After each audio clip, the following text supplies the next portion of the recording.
ден, драги гледачи. Денес се наоѓаме во студиото на Нов Аслом, каде што со нашиот драг и ценет и почитуван професор доктор Зоран Крстевски, кој воедно и најголем астролог во Македонија, ќе позборуваме на теми од астролошките занимливости. Добар ден, професоре. Што треба првично да научиме од зодиачкиот знак во кој што сме родени, како единка? Па, секој зодиачки знак си има свое влијание, своја агенда, своја, би рекол, цел, од која треба да се стреми. И не случајно сме родени во одреден зодиачки знак и треба да сватиме дека тоа може и да ни помогне како да го хармонизираме и водиме својот живот. Бидејќи зодиачкиот знак е под влијание на сонцето, а сонцето владее со виталноста, со оптимизмот, со волјата, со потребата да успееме, да постигнеме, да се себе развиваме и затоа еве на пример ќе почнеме од овенот. Овенот треба да научи како да ја фокусира својата енергија, кон што да ја употреби. Дали за успех, дали за борба, дали за искушенија, дали за некои непријатности кои што некогаш ќе му застанат на патот. Важно, овенот е знакот на енергијата и неговата мисија се поврзува со тоа. Што постигнав, докаде стигнав, како се реализирав, колку успеав. Кај него нема лабаво, нема пасивно, нема млитаво, туку мора да биде се водено со цел. И затоа еве секој зодиачки знак си има некој атрибут кој треба да го развива. Овено треба да развива својата енергија. Тоа подразбира каде ја акумулирам, како ја акумулирам. Што правам со мојата енергија? Дали мојата енергија е позитивна или негативна? Дали е фрустрирачка? Дали некој ми застанал на патот, па треба да се борам со него постојано и да потрошам енергијата? Кон какви амбиции, цели се насочувам? Во секој случај овенот е првиот зодиачки знак и знакот на иницијативноста, на борбеноста, на поттикот. И затоа секој што е роден во знак овен или подзнак овен, тој мора да размислува за своите енергетски потенцијали. Тоа се кажува што ме полни, што ме празни. Дистанца од лица, ситуации, настани кои ме празнат. Иако овенот има навистина преголема енергија, но е многу битно кон што и како ја насочува таа енергија. Е сега бикот. Тој е малку поразличен од овенот, бидејќи кај него акумулацијата енергијата оди спонтано, како вулканска. Значи, се создаваат предуслови за успех. И потоа ние ги искористуваме тие предуслови, тие преиспозиции, постигнуваме успех во љубовта, во работата, на финансиски план. Као овенот се може да дојде изненадно, преку ноќ. Нема толку многу да акумулираме, туку имаме да действуваме, да препознаеме. Бикот е да акумулираме, да поседуваме, да создадеме сигурност, да создадеме терен за постигнување успехот. Што бикот не е толку брз, е по-тром, побавен. Бикот, например, треба да внимава на метаболизмот, на телесната тежина. Овенот, например, треба да внимава на крвниот притисок, на температурата, тоа што кај него таа енергија прави внатрешен дисбаланс и некаде мора да избие, мора да внимаваат и на очите. А другата страна, бикот владе со матката, со јаниците, со репродуктивниот систем. Владе со исхраната. И многу е битно бикот како се храни, да не биде хедонистички ориентиран, но пред се да биде зодиачки знак кој поседува. Значи, гледате, овенот зодиачки знак кој што троши, кој што раздава, кој што пробива, кој што открива, кој што истражува, кој се наметнува. Бикот што поседува? Што поседува како вредност? Може да поседува, например, високи креативни цели. Едни од најголемите уметници се бикови. Потоа може да го бидува за финансиите. Бикот владе со полето на финансиите. Значи, затоа неговата филозофија, неговата агенда да поседувам. Е сега најдоброто поседување е самите себе си. Да се себе прифатиме, да се себе конкретизираме. Затоа бикот владе со материјата. За разлика од овенот кој владе со енергијата. И сега ако земеме, што ако имаме многу енергија, а таа енергија ја расфрламе и на крај ништо конкретно не постигнуваме. Кај бикот е да постигнеме, да оформиме. Затоа и кај него се кажува како ние да направиме некоја цел определена со действителна причина за да дојдеме до одредена форма. Вака филозофски аристотеловски. Значи, првото е мислата идејата, мислата идеја овенот. Потоа е целта кон која треба да се стремиме. За да оствариме одредена цел, треба да имаме действителност. Действителноста треба да не донесе до некој резултат, а резултатот е еднаков на формата. Бикот се е поврзано со формата. не со потенцијата, не со не знам какви надворешни фактори, туку со она што ние го формираме како квалитет. А квалитет е љубовен однос кој што трае, материјална подлога која што ми дава сигурност, образовни действија кои ми создаваат знаење, потенцијал за напредок во кариерата, поседување недвижности кои ми се одредена сигурност. Значи, гледате форма која ние поседуваме, форма која имаме, форма која не е опиплива, туку е конкретна. Че кај бикот се што е конкретно. Неговата мисија да имаме конкретен однос, конкретна работа, конкретни состојби, а не потенцијални, а не како да ги имаме, а ги немаме. Имаме однос кој као го имаме, а никаков однос. Имаме пари, ама само стојат парите некаде, а во никаква функција не ги ставаме. Ни ги трошиме, ни ги уживаме. Имаме знаење, ама ни е страв да настапиме, да се себе изреализираме. И тоа знаење го чуваме у себе си, чекаме погоден момент. Имаме потреба за промена, ама никако да направиме промена, да веќе не сме подготвени. Тоа кај бикот знае да биде присутно, но тоа треба го надмине. Као овено тоа не е присутно, овено действува, гази, тера. И кога е подготвен, кога не е подготвен, он действува. Значи, гледате која е разлика помеѓу еден овен и еден бик. И затоа за бикот главната клучна цел да поседувам, но да не биде посесивен. Е сега близнаците. Тие се вечните деца и кај нив мора да има разиграност, мора да има мисла, мора да има информација, мора да има идеја, мора да има проток, мора да има настан, мора да има искуство, мора да има навики. Близнакот е знак на менталното. Клучната цел, ако кај едниот беше материјалното, кај другиот беше енергијата, кај овој мисловните активности, учењето, знаењето, најдобро за странски јазици, најдобро за движење, најдобро за патување, најдобро за учење, најдобро за комуницирање. Доколку тоа го постигнат, они вечно ќе бидат млади и подвижни. Близнак не треба да иде во затворен простор. Мислам затворен, ќе биде во затворен простор, ама замислете некој да го затвори во однос, да го затвори на работно место, да го затвори со одредени проблеми кои се наметнуваат од надвор, тогаш близнакот се губи себе си. Тогаш не е среќа, не е задоволен, биќе стеснат. Близнакот мора да отвара патишта. Затоа близнакот владее со третото поле, кој е полето на свеста, на патиштата, на раното детство, младост, на комуникацијата, на односот со роднините, со браќата и сестрите и пред се со таа нивна ментална љубопитност. Колку треба да му веруваме на астрологот во неговите предвидувања? Па можеме да му веруваме и треба да му веруваме, затоа што астрологијата е наука која што има столетие. Што се вели, повеќе векови обстојувала и градела своја агенда, своја потпора, своја сигурност. Во тој поглед, астрологијата е област на која можеме да ја веруваме, но на секаков така наречен астролог не мора да му веруваме. Затоа едно е кому ние ќе му дадеме до важност за да не советува, да не упатува, затоа што астрологијата бара познание од повеќе области. Например, треба да ја познаваш психологијата. Тоа подразбира како му пристапуваш на клиентот, дали го плашиш, дали го преоптоваруваш, дали добро анализираш, дали проникнуваш во неговата ментално-психолошка состојба. Како ќе му го поттикнеш неговото биополе, да почне повитално, позитивно, пооптимистички да действува. Значи, гледате, астрологијата или астрологот има и психолошка функција. Има и филозофска функција.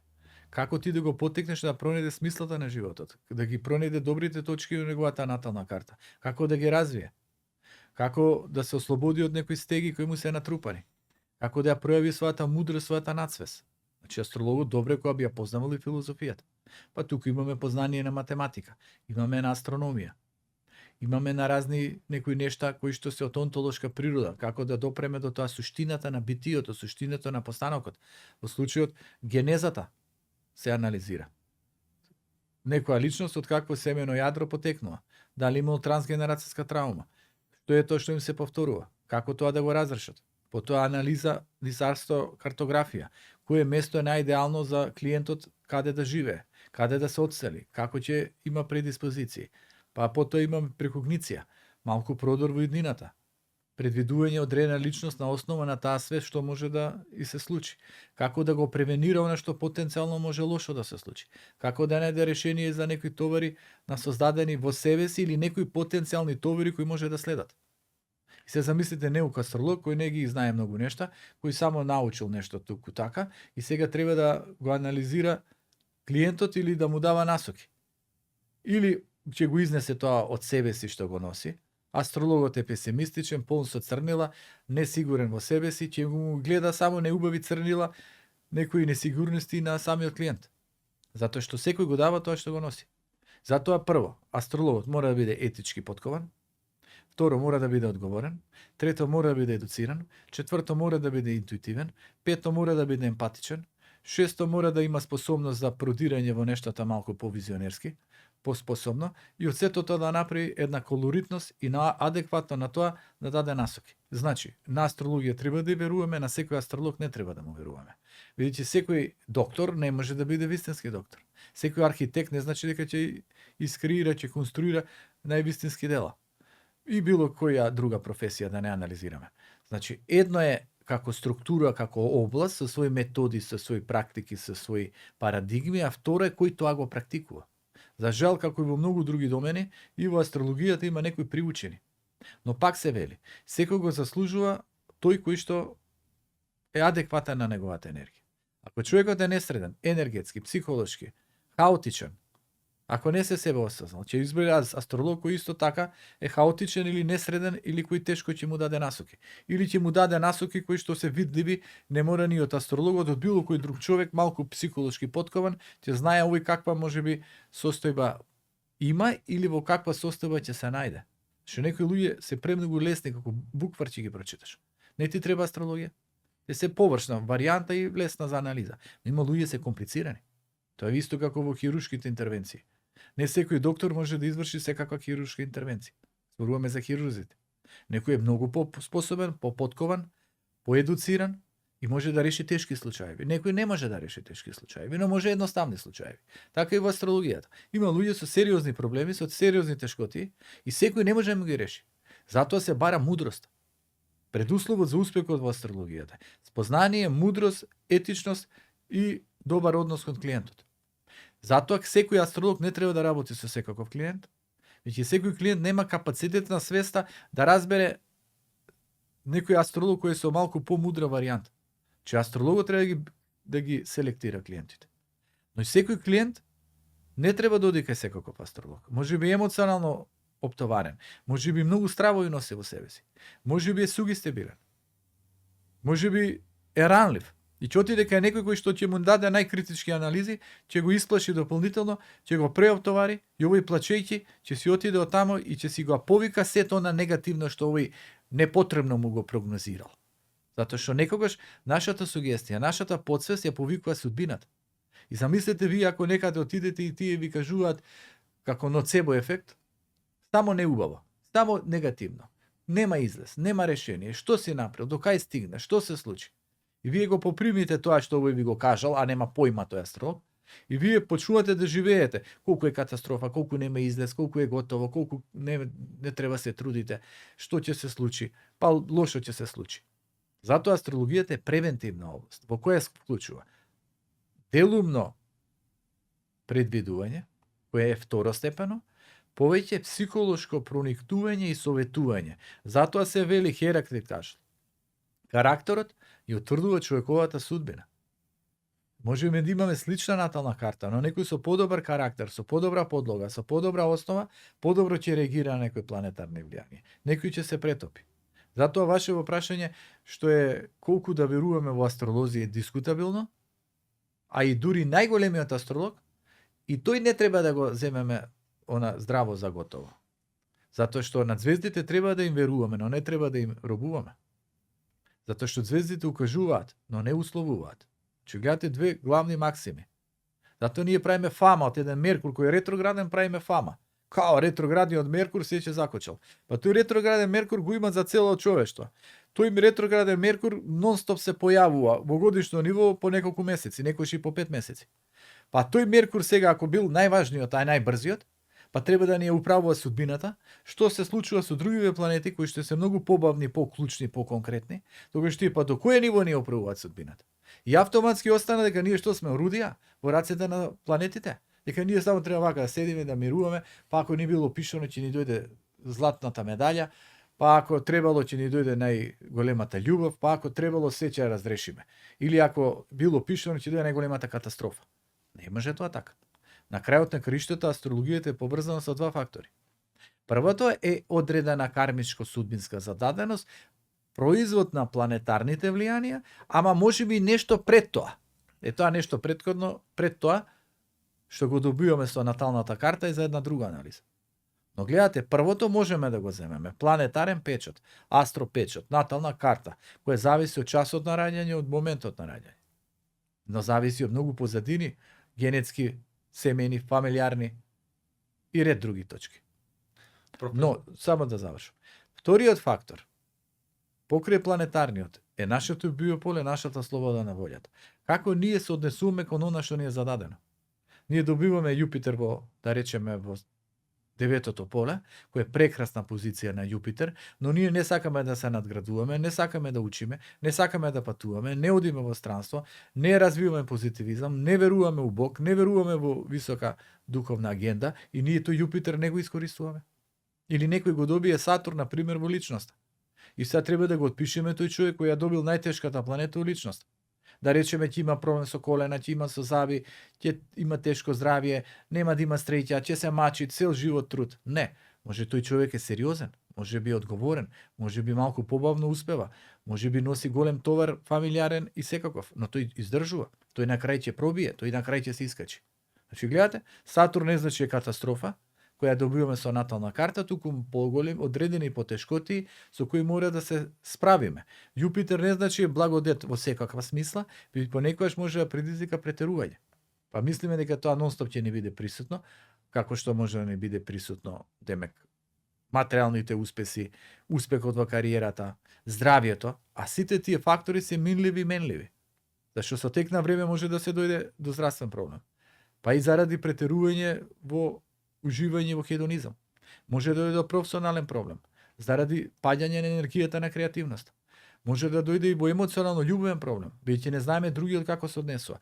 Тога се гледа Сатурн, колку се издржлив да ги надминеш тешкотиите. Затоа секоја планета, секоја позиција мора да се анализира прво од индивидуален аспект, како ја примам, како ја менеджирам, како ја разрешувам, и многу е битен астрологот и неговиот пристап. Како он го поттикнува клиентот овој самиот да научи да ги лови рибите, а не да чека да му паѓаат во раце. И во тој поглед нели има и анализи кои понекогаш знаат да бидат и проблематични. Затоа што некој ќе отиде кај астролог, не го добива тоа што го очекува, а мисли дека ако отишол таму треба овој се најубаво да му каже и дека веќе ќе дојде благосостојба и чека готови решенија, но има и некој кој што добива одредени импулси на совет, на мотив, на една добра анализа која го поттикнува да работи на себе и на крај овој се искачува и постигнува. Значи се е индивидуално. Да не се лашеме дека се е од судбината. Има влијание судбината, но зависи од човекот. Професоре, дали наталната карта подобро е да биде слушната од астрологот или да ја добиеме во писмена форма? Исто така денес со експанзија на вештачката интелигенција, луѓето почнуваат полека да се консултираат и со ChatGPT и со другите типови на вештачки интелигенции, изработуваат натални карти, соларни карти и така натаму. Дали сметате дека можеби за некои 15 години, можеби од сега буднина, како вештачката интелигенција превзема во повеќе области контрола на човековото работење, би можело и луѓето да консултираат едноставно само вештачка интелигенција, ChatGPT или некои други типови на DeepSeek и така натаму. Роботот може да направи само робовски менталитет. Зашто? Затоа што замислете го човекот, чија судбина е проектирана, анализирана, водена од роботот. Тога човекот со робовски менталитет. Тој ќе го ичекува само тоа што ќе го каже роботот или вештачката интелигенција и ќе му се случи тоа кое во суштина не може да го промени. Тоа човекот е роб на звездите, роб на судбината, роб на машината, роб на надворешните влијанија. Каде е неговото ниво на свест? Каде е неговата способност да надмине, да се справи, да разреши и ред нешта? А ниту религијата, ниту Библијата, ниту било која света книга, ниту филозофијата, ниту психологијата укажува дека човекот треба да биде роб и е роб. Туку му е дадена слобода на волјата, можност да управува, можност да разрешува. Тоа роботот или вештачката интелигенција не може да му проникне, не може да го разреши. Зашто? Зашто што таа работи по парадигми, по методи. Значи точно аналитички определени модуси по кои таа се движи. Нема тука креативност и слобода на волјата. Туку нешта кои што машината ги определила дека од тука за 20 години ќе се случат такви, вакви, такви, онакви работи. А за разлика од астрологот, за разлика од психологот, за разлика од духовникот, кој што разговара со клиентот и му приложува факти, и му укажува како да постапи, и го мотивира како да се заштити, и му го потикнува како да ја развие својата свест, на основа на тоа го вклучува и самиот клиент во креирање на својата судбина. Машината не го вклучува клиентот во креирање на својата судбина. Туку му дават прогнози. Затоа гледате, човекот се технологизира. Човекот стана зависен од сето нешто кое е надвор од нас, во случајот предметното. Предметното се обидува да го направи човекот предмет. Гледате, хирурзите со тек на времето ќе може да изгубат своето работно место. Бидејќи роботот ќе ги извршува хируршките интервенции. Во архитектурата може тоа да се случи. Значи, стремежот е да го технологизираме, да го направиме човекот роб на техничкото. Но со астрологијата тоа нема да им успее. Бидејќи многу нешта се суптилни. Не се ставени во категоријата на научниот метод. Астрологијата има поедовна варијанта, но има субјективистичко толкување. Нема објективистичко толкување. Знаете, ако вие земете некој медикамент, тој медикамент има основи дека може да создаде контраиндикации. И тие се запишани. Многу често нема да создаде контраиндикации. Зашто нема да создаде? Бидејќи зависи од организмот, зависи од човекот, зависи од многу фактори. Кај некој ќе создаде, кај некој нема да создаде. Во поглед на астрологијата, повторуваме субјективистичко толкување. Дека некоја анализа и планетарна поставеност кај некого може да создаде лоши настани, но тоа не е правило дека кај сите ќе создаде лоши настани. Значи па зависи од човековата енергија, човековата заштита, човековата свест.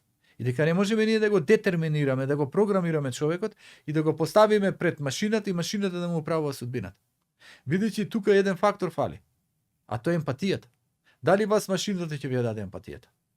Дали вие ќе разговарате со астрологот и може да отворите многу прашања, па тој на интуитивна основа, креативна основа да ви даде совет кој не може да ви го даде машината.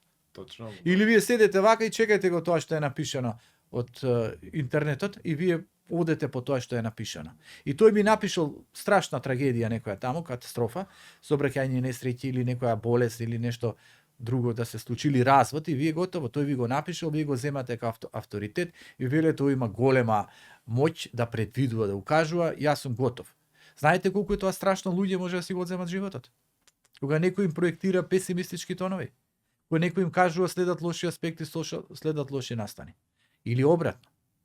Без потребно им се билда оптимизмот за да овие нели се налепуваат. Се налепуваат кај тој интернет мудрец, се налепуваат кај некој астролог кој само гледа да во моментот заработи, па му проектира само да седи, да ужива дека се ќе му падне од небо. Како да немаме ни лично учество во нештата. Затоа луѓето се малку површни, луѓето се малку повеќе наивни. Кога си површен стануваш и наивен. И се преклонуваат на техничко, на математичко, неќе да се потрудат, не работат на себе, бараат готови решенија. Тоа го прават и кои имаат психички проблеми, па одат кон антидепресиви. Одат кон разни решенија некојаш и надрилекарски, не работејќи на структурата и на состојбата, да се менуваат проблеми, состојбите од внатре, а не од надвор. Гледате, интернет астрологот ти го решава проблемот од надвор. Ти не се трудиш од внатре да го решиш со една добра аналитичка пристап кој те мотивира да допреш до себе си. Апчето ти ги решава проблемите од надвор. Не знам каков надрилекар ти ги решава од надвор. Значи, ние се потправме на решение од надвор. Проблемот на 21 век, зошто ние не работиме на структурирање на самите себе си, на решавање на проблематиката од внатре. Затоа и астрологијата може да биде ставена ова комерцијална основа. Сега гледате втора комерцијална основа. Ајде да земеме ваша натална карта напишана и испринтана. Прво еве некои ги даваат по 70 страници, па и ги даваат бесплатно. Ајде една чиста логика да употребиме. Знаете ли вие колку време треба ја да напишам 70 страници текст? Премногу се. Така. А го даваш тоа без пари? Не, туку има програм.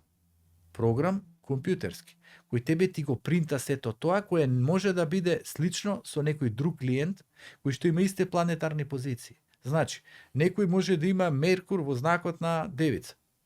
Текстот Меркур Девица ќе го добијат сите кои што го имаат Меркур во Девица. Ист. Потоа може да има аспект Венера во секстил со Сатурн. Текстот кој што го добиваат за Венера секстил Сатурн ќе биде ист како сите кои што го имаат тој аспект. Каде е индивидуалноста? Пак е партикуларно. Пак е некоја форма која што има само општи правила. Но на тој начин се привлекуваат луѓето за да тоа го читаат. И демек да си го билдаат егото и да кажат види каков аспект имам, а тој аспект го имаат заедно со милион други луѓе. Нема ништо посебно. Што е посебното? Посебното е вие и астрологот во лице и анализирате и толкувате. Или тој разговара со вас. И тој не се користи со тие некои интернет конфигурации, туку со вашата натална карта која анализира адекватно на тоа што вие сте и она што сте го добиле со раѓањето. Че има личностен однос. Овдека со пишана натална карта нема. Или се препишани, или се програми од интернет. И така може секој да биде астролог. Само треба да биде добар информатичар, добар компјутерџија, да направи добар астролошки програм, да укуца дата на раѓање податоци, тој компјутерот да му ги извади сите тие нешта, овој да го испринта, овој да му го даде. И овој што го чита, мисли добил натална карта. Не, добил само нешто што е преопшто, кое е искомбинирано со милион други луѓе кои што го добиле. Каде е најголемиот проблем за астролозите? Да седнат да разговараат со клиентот. Зошто? Што клиентот има прашања. Прво, клиентот има емоции. Второ, астрологот е тука соочен со него. Овој може да го праша било што. Овој ако е доволно способен ќе знае да одговори.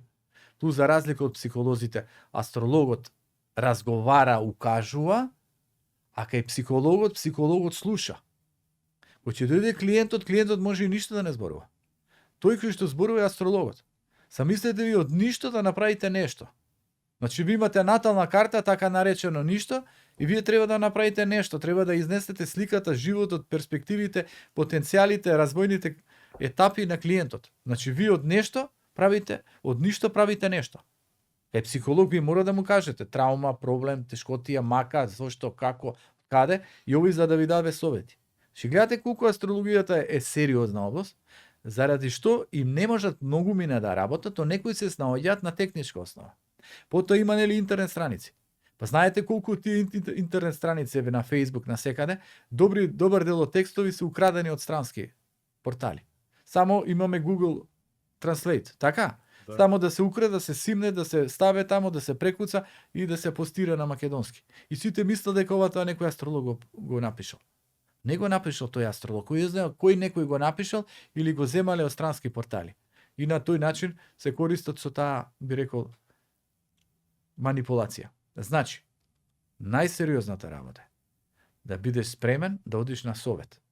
Да внимаваш каде одиш, да знаеш што можеш да очекуваш, да не проектираш дека преку ноќ сите проблеми ќе ти бидат решени, туку да добиеш барем едно камче за да почнеш да го градиш мозаикот. Значи, луѓето мора да станат малку посериозни кон сопствениот живот, да станат поодговорни, да не префрлаат одговорност на други, туку да почнат со себе развојот. Во тој поглед астрологијата помага.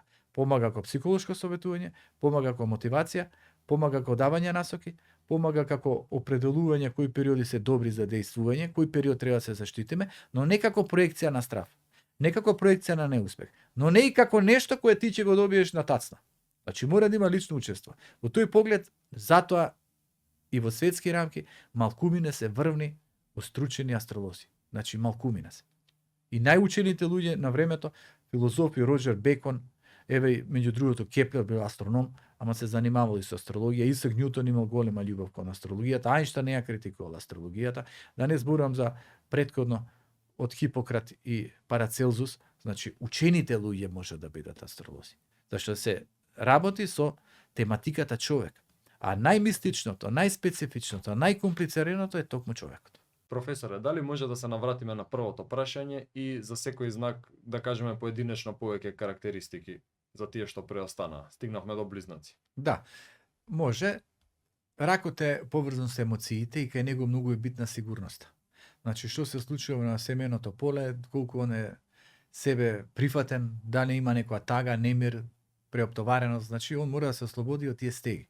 Затоа што гледате, ракот оди два напред, еден назад. Еве да земеме дека тоа назад е минатото, траумите, настаните, случките, значи да се ослободи од некои нешта. И главниот фактор е емоцијата. Што се случува на емоционално поле? За разлика од лавот, кој што пак игра на картата на виталноста, на силата, на ентузијазмот, на креативноста, на успехот, на пробивот, на јавноста, на себедовербата, на целта, на мисијата, значи да прозрачам, да бидам виден, да постигнам, да се искачам. Че еден лав има волја, има сила, има енергија. Гледате, рак е емотивно ранлив. И мора да работи токму на таа емоционална подлога, за разлика од еден лав кој мора да работи на егото. За егото да не биде пресилно па да стане мегаломан. А девицата па треба да работи на стравот, на кочницата, на премногу анализа, на премногу мислење, на методичност, на некој перфекционизам, на некоја идеална среденост, на неопуштеност, на стегнатост, на луѓе кои очекуваат од девици, па девици очекуваат себе си. Иако тие се интелектуално многу добар зодијачки знак, ама мора да научат да се опуштаат. Како што една вага што мора да се хармонизира или мора да биде по-решителна, да не биде колеблива, нон-стоп да анализира, да преиспитува, па колку е убаво, па не е доволно убаво, па кој ме исполнува, па не ме исполнува, па сега може да действувам, да преземам, ама чекај, уште не можам да се почувствувам подготвена. И се така анализа, преиспитување. Што значи кај вагата естетизмот. Чувството за убаво, но треба да свати, не сите луѓе имаат таков естетизам. Како што девицата мора да разбере, дека не сите луѓе аналитички пристапуваат, некои луѓе одат на прва, малку се поповршни, да не барат длабочина во се. Шкорпијата пак да не биде толку ригорозна, да не биде толку упорна, да не биде толку остра, да не биде толку мистична. Ама од другата страна и да верува дека она има капацитет, дека има сила, дека има харизма, дека победува, дека се успева да се искачи ако стане орал. Значи кај Скорпија е магнетизам. Ако кај вага е естетизам, кај Скорпија е магнетизам. Значи зрачам, харизматичен сум, привлечен сум, имам нешто необично, мистичен сум, продирам во нештата, ги откривам тајните, знам да се регенерирам, знам да се излечам од кризата. Значи Шкорпија треба тој пристап да го направи, како што Стрелецот треба да направи, да патувам, да покачувам мудроста, да одам со повисока свесност, да се надградувам, да отварам нови хоризонти, да запознам најразлични личности, да се поврзам со странство. Секогаш и секогаш да се доедуцирам и да имам волја, и да имам дух, и да имам чувство за среќа. Или да ја препознам среќата и да уживам во среќата. Затоа што еден јарец, за да биде идеално среќен, треба многу. За да еден стрелец стане среќен, треба малку. И сега гледате, стрелецот ако е несреќен е голем проблем. Јарецот природно не се чувствува секоја среќен. Но тогаш кога јарецот е среќен, навистина е среќен. Во тој поглед јарецот мора да успева кариера да гради. Мора да биде амбициозен, мора да се стреми кон високи цели, мора да работи на таа стегнатост пред авторитети, он не сака да му наредуваат. Мора да испита односот на родителите, посебно на таткото кон јарецот, што се случило, какви биле состојбите, што му влијаело, како што кај раковите битно мајката и односот на мајката кон детето. Во случајот кај јарецот е многу битно да имаме цел, да се искачуваме, да бидеме амбициозни, да бидеме решителни, да бидеме упорни, да бидеме стабилни, да бидеме одговорни. Како една водолија треба да се поприземи. Таа ориентирана премногу кон надвор. Луѓето, настаните, семејството, фамилијата, поттикот за другите, пријателите, смешаноста со разни луѓе, разни грандиозни идеи, разни цели да се ова промени, ова да се постигне, она да се направи, го губат интимното поле. Значи, од толку многу другите, они се загубија во себе си, го загубија своето јас и се преплетеа. Или премногу другите луѓе им влегоа во нивната интима. Овие дозволиле било кој да им се инволвира. Правиме бизнис, на крај партнерот, деловниот партнер просперира, ние стагнираме. Влегуваме љубовен однос, на крај правиме добро за партнерот, го излекуваме, го мотивираме, го искачуваме, на крај ние се истрошивме, се изморивме, немаме сила за себе си. И така натака. Че водолија мора да размисла и за своето јас. Како што една риба мора да размислува за емоциите, за тој ореол на жртва. Да не се препотроши, интуицијата да следи, да биде покреативна, да види кој ја прави жртва, да види самата премногу да не се прави жртва, да препознае нешто интуитивно што треба да го постигне во животот, да влезе во себе си, да биде кон верата, кон духовноста, да бара тишината, мирот, концентрацијата, да се снајде во критични ситуации, да не биде рибата што оди надоле кон тињата, да биде зависен од антидепресиви, да биде зависен некој од алкохол, да биде некој зависен од некои луѓе кои што му се преплетуваат. Туку да изгради став, да изгради идентитет, да знае како со себе си. Значи, како и да е, секој зодијачки знак си има своја вредност, за која јас сум пишувал во оваа моја книга, астролошки записи, таму има доста добри назнаки за зодијачките знаци, значи со надградба, со себе усовршување постигнуваме.